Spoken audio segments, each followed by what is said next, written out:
The history of American serial killers is long, but few have been infamous enough to be the subject of several films and documentaries. Tonight we dedicate ourselves to such a famous murderer, who with his cruel deeds will be in people's memories forever. Ricardo Leyva Munoz Ramirez, known as Richard Ramirez, was an American serial killer, serial rapist, kidnapper, pedophile, and burglar. His highly publicized home invasion and murder crime spree terrorized the residents of the greater Los Angeles area and later the residents of the San Francisco Bay Area from June 1984 until August 1985. Prior to his capture, Ramirez was dubbed the Valley Intruder and the Night Stalker by the news media. Ramirez used a wide variety of weapons, including handguns, knives, a machete, a tire iron, and a hammer, as well as satanic imagery. Ramirez never expressed any remorse for his crimes. The judge who upheld Ramirez's 19 death sentences remarked that his deeds exhibited cruelty, callousness, and viciousness beyond any human understanding. Ramirez was convicted in 1989 of 13 counts of murder, 5 attempted murders, 11 sexual assaults, and 14 robberies. He died of complications from B-cell lymphoma while awaiting execution on California's death row. Ramirez was born Ricardo Leyva Munoz Ramirez in El Paso, Texas, on February 29, 1960. His father, Julian Tapia Ramirez, was born in Camargo, Mexico. He met Richard's mother, Colorado-born Mercedes Munoz, there when they were both 14 years old. When her family went to Juarez, Julian followed and married her in 1948, when they were 19.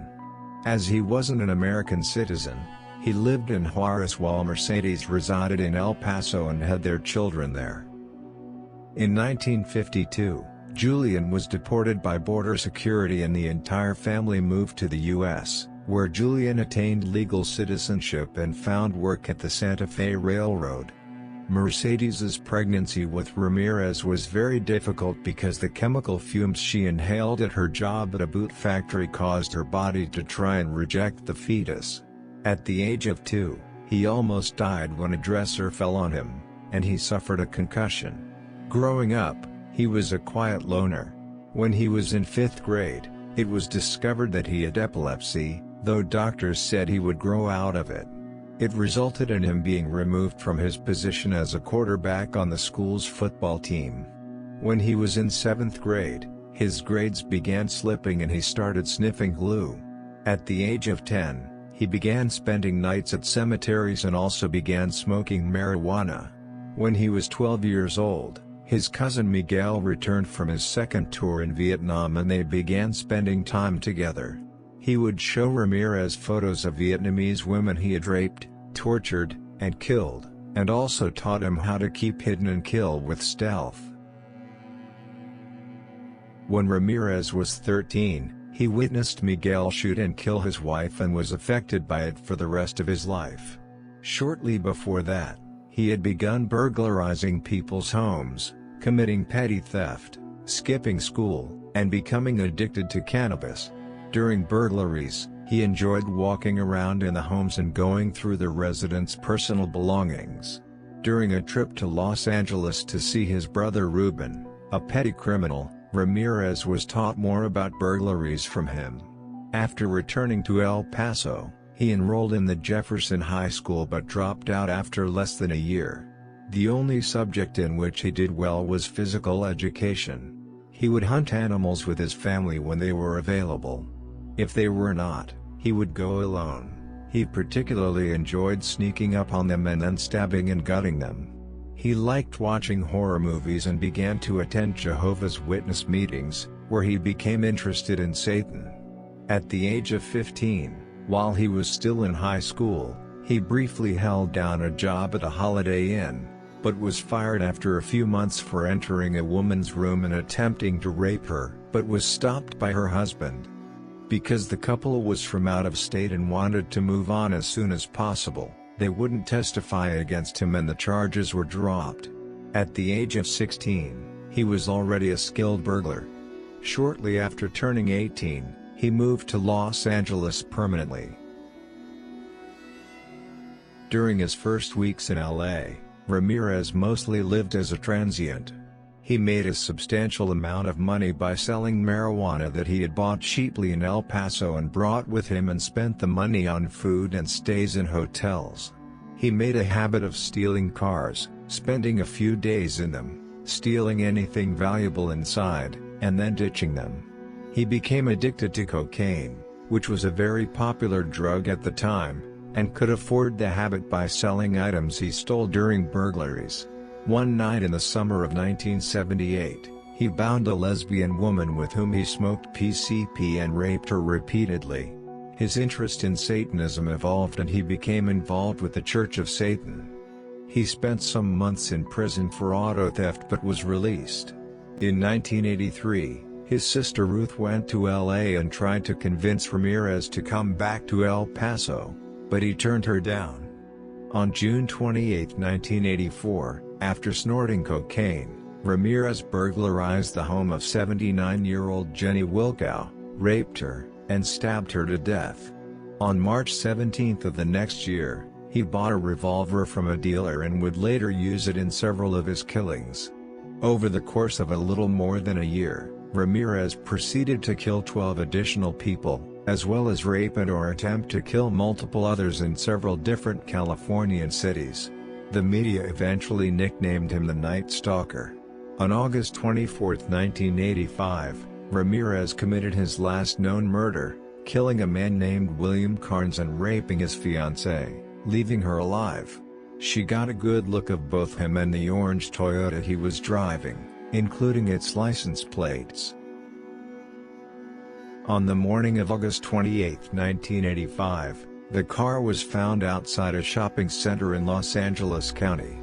Though Ramirez was always careful not to leave behind fingerprints, he forgot to wipe off one on the rear-view mirror. When the print was matched to those of his prints that were on file, the Night Stalker task force released his name and picture to the media.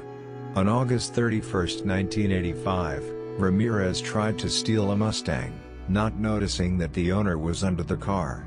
When he heard the car start, the man got up and forcibly pulled Ramirez out of the car. Ramirez then ran across the street and tried to steal another car, but the driver called for help. A neighbor heard the noise and called the police. When Ramirez was recognized from the published mugshot, a large number of residents banded together, apprehended him, and managed to hold him down until police arrived and arrested him. Ramirez typically struck at night and entered his victims' homes through home invasions. According to several witness reports, he would dress in black, presumably as camouflage. His victims varied in age and race and were often shot with a handgun but were also killed or attacked in a variety of ways, including stabbing, slashing with a machete, and bludgeoning with a hammer or a tire iron. Ramirez sometimes raped his female victims and left satanic pentagrams as a signature. His generally preferred style of killing was to burglarize the home, kill the husbands, and then rape the wives. His trial for 14 counts of murder and 31 other felony counts didn't take long and included hundreds of pieces of evidence against him.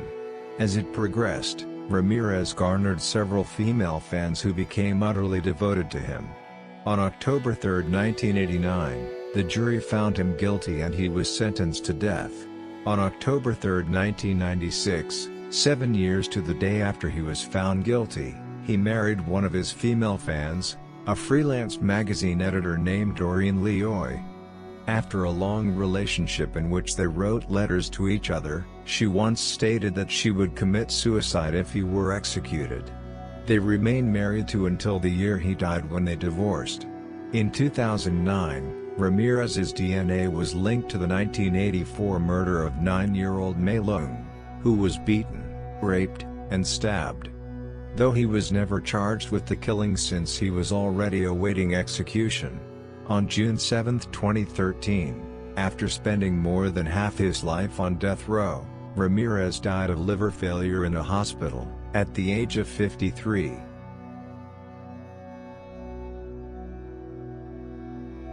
Psychiatrist Michael H. Stone describes Ramirez as a made psychopath as opposed to a born psychopath. He says that Ramirez's schizoid personality disorder contributed to his indifference to the suffering of his victims and his untreatability. Stone also stated that Ramirez was knocked unconscious and almost died on multiple occasions before he was 6 years old, and as a result later developed temporal lobe epilepsy, aggressivity, and hypersexuality. Is Ramirez a prime example of a failed childhood? Did his injuries and miserable upbringing turn him into a brutal murderer? Or is the thesis that you were born a psychopath more correct? Experts will likely deal with this topic forever, but there will probably never be a definitive answer.